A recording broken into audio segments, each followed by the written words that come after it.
Book excerpts. Ranthambore, much more than just a tiger habitat. Ranthambore Diary 9 Days 9 Cubs is a coffee table book written as an epistolary that follows the author's journey into the Ranthambore forest in his quest to sight the majestic resident tigers. Planning a 9-day trip to Ranthambore was a leap of faith.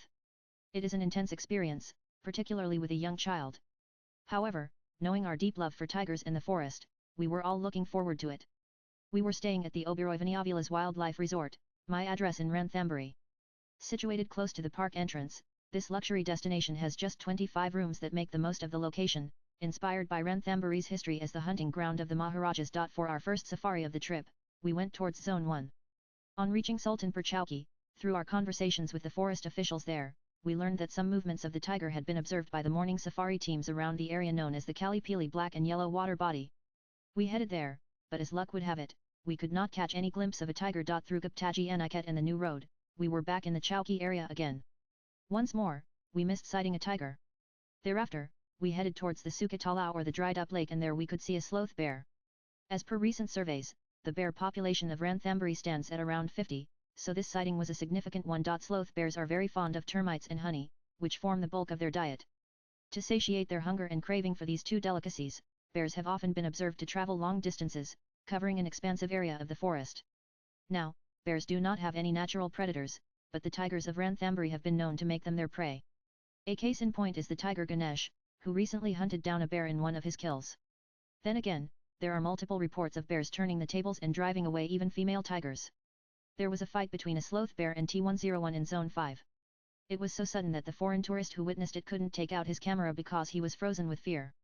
Somehow, the driver managed to click a picture with his phone. The next morning, we went to Zone 5 and found our vehicle at Gate 2 through which we were to enter. Right in front of our vehicle was another one that was being used by a Japanese wildlife photographer named Koki Yamada. For the past 2 years, he has regularly visited Ranthambore and taken many photographs. Tiger Lila made a rare sighting last year when we spotted her in the Berta area of Zone 4. On the subject of photographers, one of the interesting sights you might encounter in Ranthambore and other national parks are the various kinds of cameras. Long lens cameras can be spotted with a number of tourists keen to capture their animal sightings for posterity. They allow a better and clearer view of the animals, which are often some distance away. This is what it feels like to be a member of the paparazzi. I have heard from visitors who regret not being able to truly capture the majesty of these creatures with phone cameras and even basic DSLRs. A few good sightings might send you on a rather expensive shopping spree for camera gear. But I'd suggest renting prior to making a commitment. There is a lot to learn about wildlife photography and it's not for everyone. As soon as we entered through the gate, we saw pug marks belonging to possibly a male tiger, a trail which we followed, only to find it ending right before what is known as the Gular Key. The footprints could only belong to the tiger T101, as he was the only one known to frequent the area.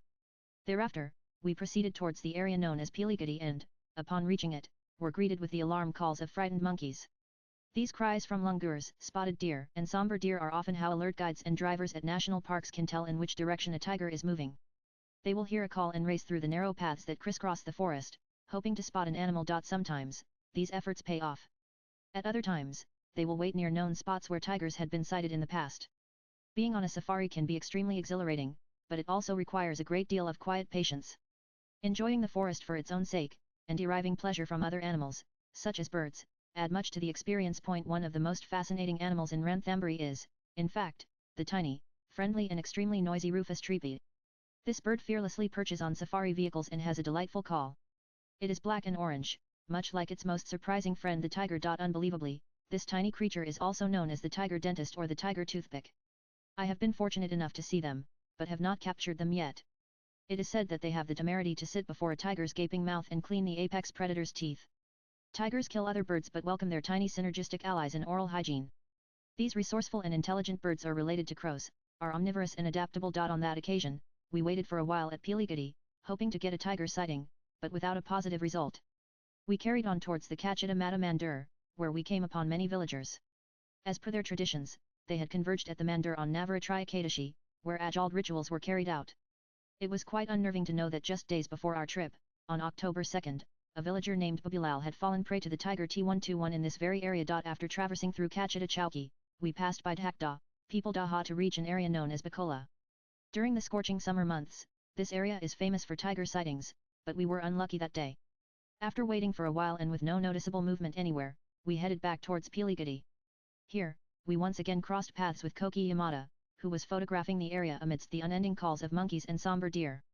The tigers, however, remained out of sight. You can get the book here. The above is an extract from Sundeep Bhutoria's book, Ranthambore Diary 9 Days 9 Cubs, following the author on 2 safaris into the heart of the jungle. The book features high-resolution pictures taken by Manjari Maheshwari that accompany the text, making for an exhilarating and immersive read. Views expressed in the above piece are personal and solely those of the author. They do not necessarily reflect NEWS18's views. Nan.